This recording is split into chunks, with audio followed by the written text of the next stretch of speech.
नमस्कार। एक बार फिर से आप सभी का बहुत बहुत स्वागत है परीक्षा वर्ल्ड के इस यूट्यूब चैनल में। दोस्तों, आरआरबी एनटीपीसी 2024 की परीक्षा के लिए बायोलॉजी की टॉपिक वाइज जो हम क्लास चला रहे हैं उसमें एक और इम्पॉर्टेंट टॉपिक हम कवर करेंगे आज। इस टॉपिक का नाम है विटामिन। यह एक ऐसा टॉपिक है जिससे प्रत्येक प्रकार की परीक्षाओं में प्रश्न देखने को मिलते हैं। तो इस टॉपिक से जुड़े जो भी इम्पॉर्टेंट प्रश्न बन सकते हैं, जो आपकी एनटीपीसी 2024 की परीक्षा के लिए महत्वपूर्ण हो सकते हैं, उन सभी को आज के इस सेशन में हम कंप्लीट करने वाले हैं। तो चलिए वीडियो को स्टार्ट करते हैं। पहला प्रश्न आपके स्क्रीन पर है, फंक ने निम्नलिखित में से किसका आविष्कार किया था। महत्वपूर्ण प्रश्न है, फंक ने किसका आविष्कार किया था। तो राइट आंसर क्या हो जाएगा, विटामिन का। ऑप्शन आपका ए यहाँ पे बिल्कुल सही हो जाएगा। अगला प्रश्न आपके स्क्रीन पर है, निम्नलिखित में से किस यौगिकों के समूह को जो है सहायक आहार कारक कहा जाता है। आपको बताना है कि इसमें से यौगिक के किस समूह को सहायक आहार कारक हम बोलते हैं। तो आप याद कर लीजिएगा, विटामिन को जो है सहायक आहार कारक भी कहा जाता है। तो ये फैक्ट आपको याद कर लेना है। ऑप्शन आपका डी यहाँ पे बिल्कुल सही हो जाएगा, विटामिन को। तीसरा प्रश्न आपके स्क्रीन पर है, विटामिन क्या होते हैं। बेहतरीन प्रश्न है, एग्जाम ओरिएंटेड प्रश्न है। विटामिन क्या होते हैं, कार्बनिक यौगिक होते हैं या अकार्बनिक यौगिक होते हैं या जीवित जीव होते हैं, क्या होते हैं आपको बताना है। तो राइट आंसर क्या हो जाएगा, जो विटामिन्स होते हैं यह एक कार्बनिक यौगिक होते हैं। तो ये फैक्ट आप याद कर लीजिएगा। विटामिन जो है एक जटिल कार्बनिक यौगिक होते हैं जो शरीर में उपापचयी अभिक्रियाओं को नियंत्रित करते हैं। तो ये फैक्ट आपको याद रखना है। ऑप्शन ए आपका बिल्कुल सही हो जाएगा, कार्बनिक यौगिक होते हैं। चौथा प्रश्न आपके स्क्रीन पर है, भोजन के वर्ग में प्रति यूनिट कैलोरी की जो मात्रा होती है सर्वाधिक किस में होती है। वसा में होती है, प्रोटीन में होती है, कार्बोहाइड्रेट में होती है या विटामिन में होती है। तो आपको बताना है कि प्रति यूनिट कैलोरी की सर्वाधिक मात्रा किस में होती है। तो राइट आंसर क्या हो जाएगा, वसा में। वसा में जो है प्रति यूनिट कैलोरी की जो मात्रा होती है वह सर्वाधिक होती है। तो ऑप्शन ए आपका यहाँ पे सही हो जाएगा। पांचवा प्रश्न आपके स्क्रीन पर है, सेब जो है, जो एप्पल होता है, जो सेब होता है, हृदय रोगियों के लिए विशेष महत्व रखता है। तो आपको बताना है कि यह जो है किसका बड़ा स्रोत होता है, सोडियम और पोटेशियम का, फास्फोरस व मैग्नीशियम का, पोटेशियम और फास्फोरस का, या केवल पोटेशियम का। तो जो सेब होता है, जो एप्पल होता है, यह केवल पोटेशियम का जो है बहुत बड़ा स्रोत होता है। और यह जो पोटेशियम होता है यह हृदय रोगियों के लिए बहुत ही ज़्यादा फायदेमंद होता है। इसलिए सलाह दी जाती है हृदय रोगियों को सेब का सेवन करने के। तो ऑप्शन आपका डी यहाँ पे बिल्कुल सही हो जाएगा, केवल पोटेशियम का।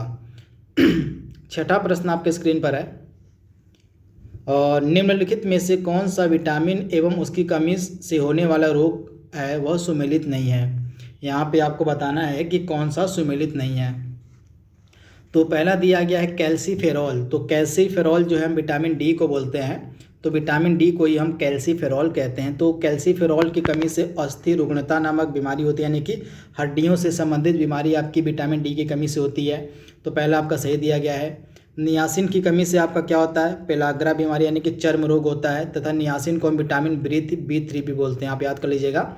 विटामिन बी3 का जो रासायनिक नाम है वह नियासिन होता है।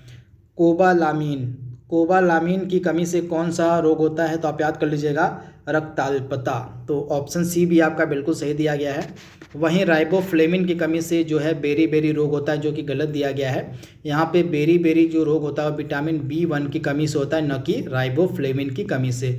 राइबोफ्लेविन को हम क्या बोलते हैं, विटामिन B2 बोलते हैं। तो आप याद कर लीजिएगा, राइबोफ्लेविन को विटामिन B2 कहा जाता है। तो ये फैक्ट आपको याद कर लेना है। और विटामिन B2 की कमी से कौन सा रोग होता है, किलोसिस। ये फैक्ट आप याद कर लीजिएगा। जो किलोसिस नामक बीमारी होती है, किलोसिस, यह बीमारी किलोसिस वाली किस विटामिन की कमी से होती है, विटामिन B2 की कमी से होती है। और विटामिन B2 का रासायनिक नाम होता है राइबोफ्लेविन। तो ये फैक्ट आपको याद कर लेना है। ऑप्शन डी आपका सुमेलित नहीं था। तथा बेरी जो है विटामिन B1 की कमी से होता है। तो ये फैक्ट भी आपको याद कर लेना है। तथा विटामिन B1 का रासायनिक नाम क्या होता है, थायमीन जो है विटामिन B1 का रासायनिक नाम होता है। अगला प्रश्न आपके स्क्रीन पर है, मानव आहार में पॉलिश किए हुए चावल के उपयोग से निम्नलिखित में से कौन सा रोग होता है? तो आप याद कर लीजिएगा। और सफ़ेद जो अनाज होते हैं जैसे पॉलिश किए हुए चावल या गेहूं का जो आटा होता है और जो है इनमें जो है थायमीन जो है पर्याप्त मात्रा में नहीं पाया जाता है, यानी कि विटामिन B1 जो है इनमें पर्याप्त मात्रा में नहीं पाया जाता। जितने भी आपके पॉलिश किए हुए चावल होते हैं इनमें विटामिन B1 पर्याप्त मात्रा में नहीं पाया जाता है, जिसकी कमी से जो है बेरी नामक रोग हो जाता है। तो ये फैक्ट आपको याद कर लेना है। ऑप्शन ए आपका बिल्कुल सही हो जाएगा। अगला प्रश्न आपके स्क्रीन पर है, और निम्नलिखित में से कौन सा एक सुमेलित नहीं है? तो विटामिन B6 का अच्छा स्रोत क्या होता है? धान का चोकर होता है। तो आपका पहला बिल्कुल सही दिया गया है। जो विटामिन B6 होता है यह इसका जो अच्छा स्रोत होता है, यानी कि यह सबसे अधिक किस मात्रा में, मतलब किस में सबसे अधिक मात्रा में पाया जाता है? तो धान के चोकर में यह एक प्रमुख स्रोत है इसका, तो आप याद कर लीजिएगा। इसके अलावा विटामिन B2 का अच्छा स्रोत क्या होता है? कॉड यकृत तेल, जो कि गलत दिया गया है। विटामिन B2 का जो यह अच्छा स्रोत नहीं होता, बल्कि यह जो कॉड यकृत तेल होता है यह विटामिन D का जो है विटामिन यह आपका D का अच्छा स्रोत होता है। तो फैक्ट आप याद कर लीजिएगा। इसके अलावा विटामिन E का अच्छा स्रोत होता है गेहूं का अंकुरित तेल, तो ये फैक्ट आप याद कर लीजिएगा। इसके अलावा विटामिन K का अच्छा स्रोत होता है अल्फा। तो इसमें से आपका ऑप्शन बी वाला आपका सुमेलित नहीं था। विटामिन B2 जो है कॉड यकृत तेल का अच्छा स्रोत नहीं होता है, तो आप याद कर लीजिएगा। तो यहाँ पे विटामिन B6 का रासायनिक नाम क्या होता है, इसे भी आप याद कर लीजिएगा। पायरिडॉक्सिन जो है विटामिन B6 का रासायनिक नाम होता है, तो फैक्ट आप याद कर लीजिएगा। वहीं विटामिन B2 को हम बोलते हैं राइबोफ्लेविन बोलते हैं। और विटामिन E का रासायनिक नाम क्या होता है? टोकोफेरोल, आप याद कर लीजिएगा। टोकोफेरोल जो है विटामिन E का रासायनिक नाम होता है। वहीं विटामिन K का रासायनिक नाम क्या होता है? तो नेप्थोक्विनोन, आप याद कर लीजिएगा। विटामिन K का जो रासायनिक नाम होता है वह होता है नेप्थोक्विनोन। यहाँ पे मैं लिख दे रहा हूँ, नेप्थोक्विनोन जो है विटामिन K का रासायनिक नाम होता है। और विटामिन K का जो अच्छा स्रोत होता है वो अल्फा होता है। तो ये फैक्ट आप याद कर लीजिएगा, इंपॉर्टेंट है। तो यहाँ पे जो आपका सुमेलित नहीं था वह था आपका विटामिन B2 वाला। तो विटामिन B2 का प्रमुख जो अच्छा स्रोत होता है किसमें यह अधिक मात्रा में पाया जाता है? विटामिन B2 तो आप याद कर लीजिएगा, हरी सब्जियाँ हो गई, अंडा हो गया, फलियाँ हो गई, इन सब में जो है विटामिन B2 प्रचुर मात्रा में पाया जाता है। तो फैक्ट आपको याद रखना है। अगला प्रश्न आपके स्क्रीन पर है, निम्नलिखित सब्जियों में से विटामिन C का अच्छा स्रोत कौन सा है? यानी कि विटामिन C जो है किस में पाया जाएगा? तो मिर्च में। ऑप्शन आपका ए यहाँ पे बिल्कुल सही हो जाएगा, मिर्च में। अगला प्रश्न आपके स्क्रीन पर है, और विटामिन जो खट्टे फलों साइट्रस में पाए जाते हैं तथा चर्म को स्वस्थ रखने के लिए जरूरी होते हैं, उस विटामिन का नाम आपको बताना है। तो खट्टे फलों में कौन सा विटामिन पाया जाता है? विटामिन C पाया जाता है। और यह जो है स्किन के लिए, हमारे चमड़ी के लिए जो है काफ़ी ज़्यादा फायदेमंद होता है। तो ये फैक्ट आप याद कर लीजिएगा, ऑप्शन C आपका सही दिया गया है। अगला प्रश्न आपके स्क्रीन पर है, घाव भरने के लिए निम्नलिखित में से कौन सा विटामिन सहायक होता है? घाव भरने के लिए कौन सा विटामिन सहायक होता है? तो विटामिन C, आप याद कर लीजिएगा। विटामिन C जो है घाव भरने में काफ़ी ज़्यादा मदद करता है, तो ऑप्शन C आपका यहाँ पे सही हो जाएगा। अगला प्रश्न आपके स्क्रीन पर है, और निम्नलिखित में से कौन विटामिन C का सर्वोत्तम स्रोत है? विटामिन C का सर्वोत्तम स्रोत इसमें से कौन सा है? तो आंवला, आप याद कर लीजिएगा। आंवला दिए गए ऑप्शंस में से विटामिन C का सबसे अच्छा स्रोत हो जाएगा, ए आपका बिल्कुल सही है। 13वां प्रश्न आपके स्क्रीन पर है, विटामिन C का जो है यहाँ पे रासायनिक नाम पूछा गया है कि विटामिन C का रासायनिक नाम क्या होता है? तो एस्कॉर्बिक एसिड, आप याद कर लीजिएगा। विटामिन C का रासायनिक नाम होता है एस्कॉर्बिक एसिड, और यह जो है खट्टे फलों में पाया जाता है, और इसकी कमी से जो है स्कर्वी रोग होता है। कौन सी बीमारी होती है? तो स्कर्वी रोग होता है विटामिन C की कमी से, और यह खट्टे फलों में पाया जाता है, और इसका रासायनिक नाम होता है एस्कॉर्बिक एसिड। अगला प्रश्न आपके स्क्रीन पर है, विटामिन C निम्न में से किसके अवशोषण में मदद करता है? बेहतरीन प्रश्न है। आपको बताना है कि जो विटामिन C होता है यह किसके अवशोषण में मदद करता है? तो राइट आंसर क्या हो जाएगा? लौह के, यानी कि आयरन के। ऑप्शन ए आपका यहाँ पे सही दिया गया है। अगला प्रश्न आपके स्क्रीन पर है, और निम्नलिखित में से किस विटामिन की कमी से खून का थक्का धीरे धीरे बनने की बीमारी होती है? तो आप याद कर लीजिएगा, जो खून का थक्का होता है वह धीरे धीरे किस विटामिन की कमी होने पर बनने लगता है? तो आप याद कर लीजिएगा, जो विटामिन के होता है अगर उसकी कमी हो जाएगी हमारे शरीर में तो चोट लगने पर जो खून का थक्का होता है वह काफ़ी धीरे धीरे बनता है, जिस कारण से जो रक्त होता है वह काफ़ी धीरे बहना बंद होता है, रक्त का स्राव काफ़ी ज़्यादा होता है और जो ब्लड की क्लॉटिंग होती है वह बिल्कुल धीरे धीरे होने लगती है अगर विटामिन के की आपके शरीर में कमी हो जाएगी। तो विटामिन के का जो मेन काम होता है हमारे शरीर में क्या होता है? रक्त का थक्का बनने में सहायता करना। तो ये फैक्ट आप याद कर लीजिएगा, ब्लड क्लॉटिंग में यह मदद करता है। तो ऑप्शन आपका बी यहाँ पे बिल्कुल सही हो जाएगा। ये फैक्ट आपको याद कर लेना है। राइट आंसर क्या हो जाएगा? विटामिन के। तथा विटामिन के का जो रासायनिक नाम होता है वो क्या होता है? नेप्थोक्विनोन। आप याद कर लीजिएगा, नेप्थोक्विनोन जो है इसका रासायनिक नाम होता है। एक बार फिर से मैं यहाँ पे लिख दे रहा हूँ, नेप्थोक्विनोन जो है इसका रासायनिक नाम होता है और यह जो है रक्त का थक्का बनने में सहायता करता है। अगर इसकी कमी हमारे शरीर में हो जाएगी, जो ब्लड का क्लॉटिंग होती है, जो चोट लगने पर रक्त का थक्का होता है वह नहीं बन पाता है अगर इसकी कमी हमारे शरीर में हो जाती है। तो ये फैक्ट आपको याद रखना है। 16वां प्रश्न आपके स्क्रीन पर है, और निम्नलिखित में से किस विटामिन का संश्लेषण आंत के जीवाणुओं के द्वारा होता है? किस विटामिन का जो संश्लेषण है वह आंत के जीवाणुओं के द्वारा होता है? तो राइट आंसर क्या हो जाएगा? विटामिन B12 और विटामिन के, इन दोनों का जो संश्लेषण होता है यह आंत के जीवाणुओं के द्वारा होता है। तो ये फैक्ट आपको याद कर लेना है। राइट आंसर क्या हो जाएगा? ऑप्शन ए और बी आपका दोनों ही सही दिया गया है। तो ये फैक्ट आपको याद कर लेना है, इंपॉर्टेंट है। ऑप्शन डी आपका सही है। अगला प्रश्न आपके स्क्रीन पर है, निम्नलिखित में से कौन सा विटामिन सूर्य के प्रकाश की उपस्थिति में त्वचा में बनता है? तो इसमें से विटामिन डी आपका राइट आंसर हो जाएगा। जो विटामिन डी होता है यह सूर्य के प्रकाश की उपस्थिति में हमारी त्वचा में, हमारी स्किन में बनता है। तो ये फैक्ट आपको याद कर लेना है। और विटामिन डी का जो रासायनिक नाम होता है वो होता है कैल्सीफेरॉल।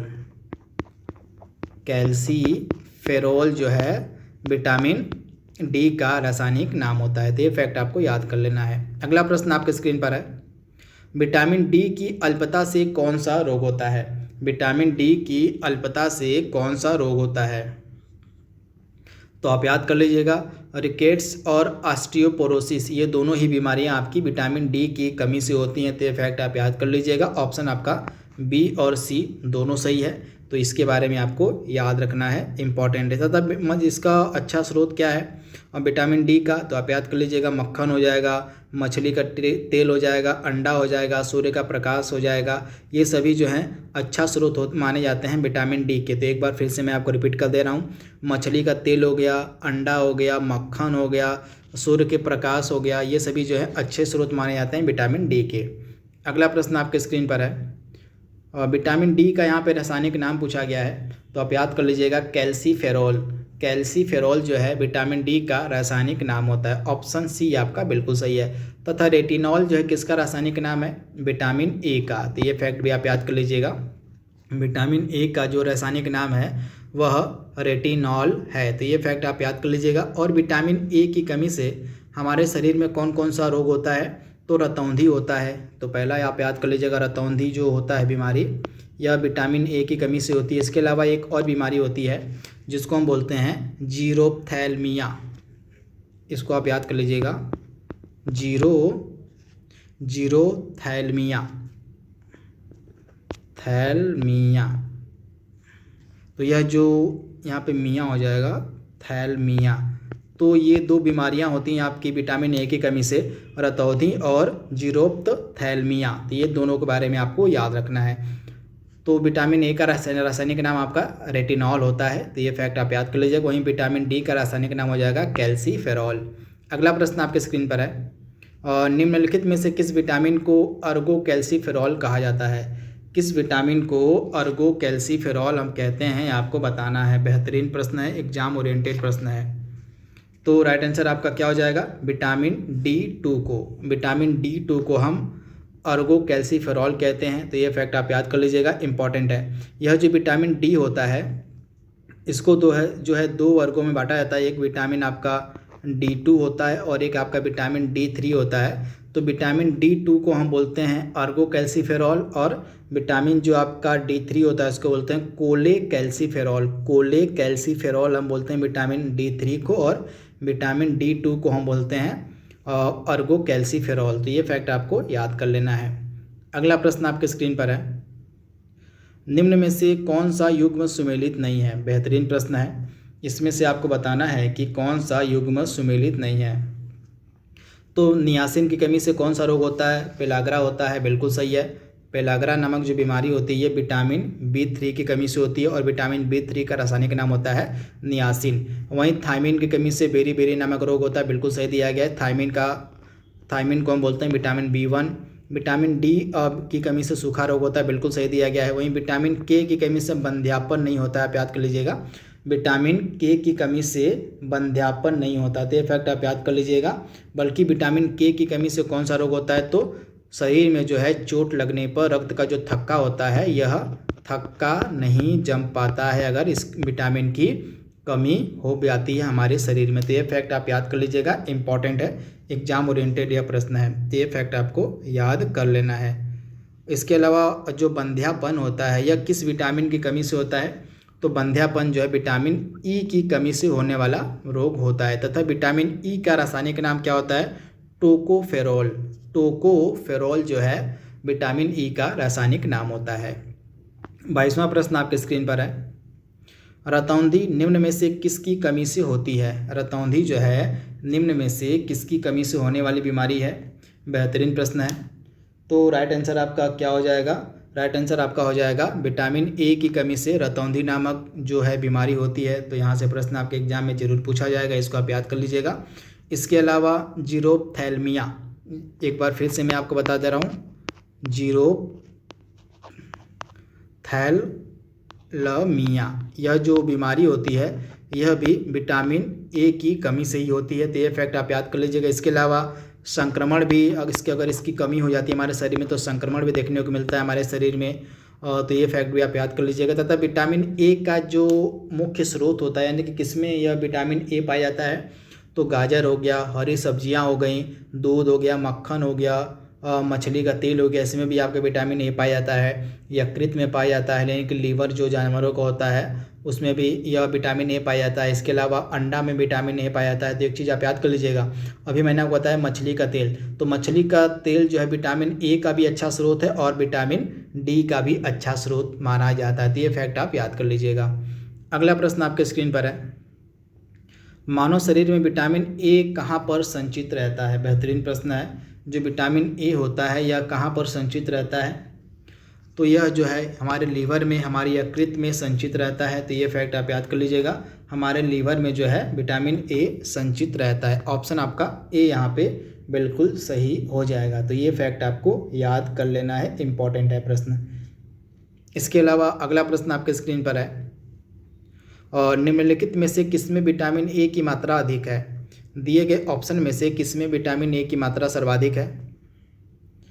तो दिए गए ऑप्शन में से जो विटामिन A है वह पाया जाएगा सबसे अधिक आम में, यानी कि ऑप्शन आपका यहाँ पे जो C है बिल्कुल सही हो जाएगा। आम में दिए गए ऑप्शन में से विटामिन A जो है प्रचुर मात्रा में पाया जाएगा। तो इसके बारे में आपको याद रखना है। अगला प्रश्न आपके स्क्रीन पर है, और निम्नलिखित में से किसमें विटामिन E की मात्रा अधिक है? विटामिन E की यहाँ पे बात की जा रही है। तो दिए गए ऑप्शन में से जो गेहूं अंकुर का तेल होता है, गेहूं अंकुरित का तेल होता है, इसमें जो है विटामिन E प्रचुर मात्रा में पाया जाता है। और विटामिन E का जो रासायनिक नाम होता है टोकोफेरॉल होता है। आप याद कर लीजिएगा, विटामिन E का जो रासायनिक नाम होता है टोकोफेरॉल होता है। तो ये फैक्ट आपको याद कर लेना है, इम्पॉर्टेंट है। जो विटामिन्स होते हैं उनके जो रासायनिक नाम है आपको पता होने चाहिए। रासायनिक नाम बहुत बार एग्जाम में पूछे जाते हैं, तो रासायनिक नाम को आप बिल्कुल रट लीजिएगा, दिमाग में बैठा लीजिएगा। जो जो रासायनिक नाम मैं आपको बताते चल रहा हूँ कम से कम उनको तो आप याद ही कर लीजिएगा। इसके बाद अगला प्रश्न आपके स्क्रीन पर है, सूची 1 को सूची 2 से सुमेलित करना है। तो विटामिन K का जो अच्छा स्रोत होता है वो क्या होता है? इम्पॉर्टेंट प्रश्न है। विटामिन K का अच्छा स्रोत यहाँ पे पूछा गया है कि क्या होता है? तो राइट आंसर क्या हो जाएगा? विटामिन के का अल्फ़ा अल्फ़ा अच्छा स्रोत होता है तो आपका ए का हो जाएगा, ए का 4 हो जाएगा। विटामिन डी का अच्छा स्रोत क्या होता है? तो कॉड यकृत तेल होता है तो आपका बी का राइट आंसर क्या हो जाएगा? बी का आपका 3 हो जाएगा। विटामिन ई का अच्छा स्रोत हो जाएगा आपका गेहूं भ्रूण तेल यानी कि डी का, सॉरी यहाँ पे सी का आपका 1 हो जाएगा।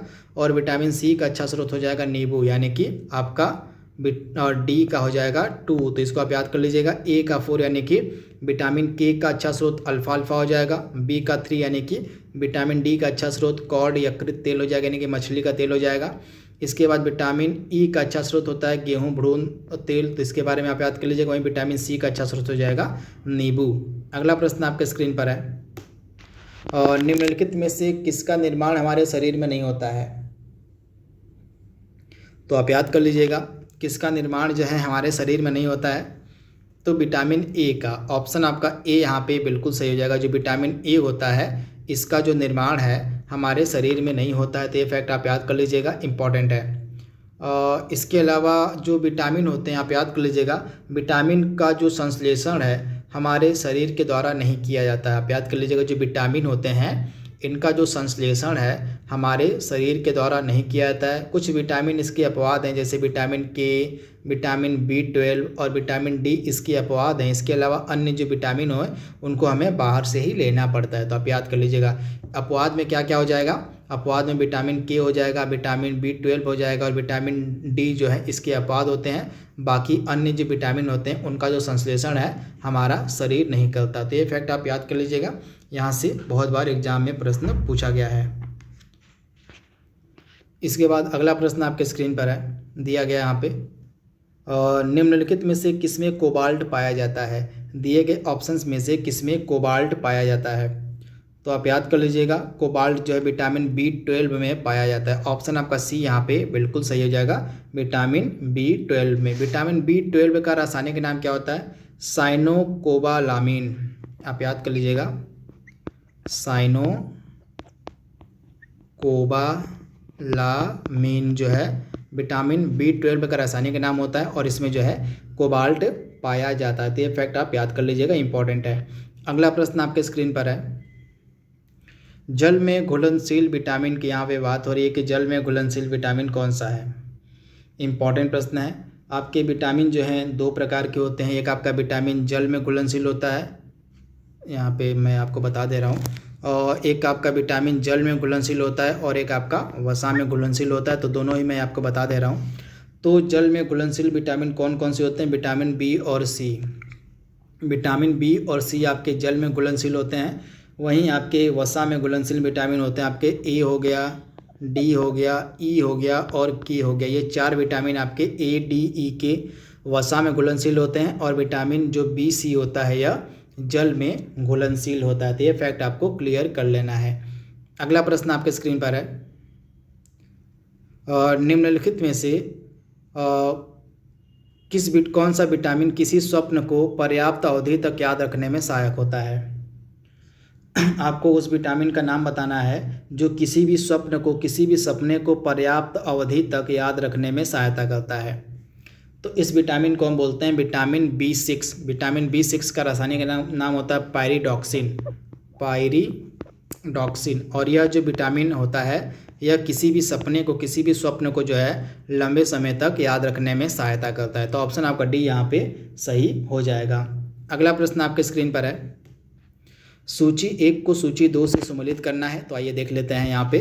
तो विटामिन सी की कमी से कौन सा रोग होता है? यहाँ पे रोग दिया गया है। तो विटामिन सी की कमी से आपका स्कर्वी हो जाएगा यानी कि ए का आपका 4 हो जाएगा, यहाँ पे दिया गया। फोलिक अम्ल की कमी से रक्ताल्पता होती है यानी कि आपका बी का 3 हो जाएगा यहाँ पे। और विटामिन ए की कमी से आपका रतौंधी हो जाएगा यानी कि आपका सी का 1 हो जाएगा। विटामिन B1 की कमी से आपका बेरी हो जाएगा यानी कि आपका डी का 2 हो जाएगा। तो ये चीज़ आप याद कर लीजिएगा, इंपॉर्टेंट है। अगला प्रश्न आपके सामने है, सूची 1 को सूची 2 से सम्मिलित करना है। तो आइए देख लेते हैं यहाँ पे इसको भी। रेटिनॉल, यहाँ पे विटामिन ए की बात की जा रही है। रेटिनॉल विटामिन ए को बोलते हैं। तो विटामिन ए की कमी से कौन सा रोग होता है? नेत्र सूख कर लाल हो जाता है यानी कि रतौंधी नामक बीमारी होती है। तो ए का आपका 3 हो जाएगा, ए का 3 हो जाएगा। और टोकोफेरॉल यानी कि विटामिन ई की यहाँ पे बात हो रही है। तो टोकोफेरॉल की कमी से बंध्यता नामक बीमारी होती है, यानी कि आपका बी का 4 हो जाएगा। और साइनोकोबालामीन इसको बोलते हैं, तो साइनोकोबालामीन, तो इस यहाँ पे बात हो रही है विटामिन B12 की, यहाँ पे बात हो रही है। तो विटामिन B12 की कमी से कौन सा रोग होता है, तो आप याद कर लीजिएगा, विटामिन B12 की कमी से जो है घातक रक्ताल्पता होती है, यानी कि आपका सी का 1 हो जाएगा, सी का 1 हो जाएगा। वहीं पायरिडॉक्सिन की कमी से जो है मानसिक व्याधि होती है, तो आप याद कर लीजिएगा, पायरिडॉक्सिन की कमी से कौन सी बीमारी होती है, तो मानसिक व्याधि देखने को मिलती है, तो आपका डी का 2 हो जाएगा। तो इसके बारे में आप याद कर लीजिएगा, पायरिडॉक्सिन को हम बोलते हैं विटामिन B6। अगला प्रश्न आपके स्क्रीन पर है, और निम्न में से कौन सा यौगिक एक विटामिन नहीं है, इसमें से कौन सा यौगिक एक विटामिन नहीं है, तो इसमें से ऑप्शन बी थायरॉक्सिन यह एक विटामिन नहीं है, तो आप इसे याद कर लीजिएगा, ऑप्शन बी आपका बिल्कुल सही हो जाएगा। बाकी आपका नियासिन विटामिन होता है, विटामिन B1 को हम नियासिन बोलते हैं, तो आप याद कर लीजिएगा विटामिन B1 को नियासिन कहा जाता है।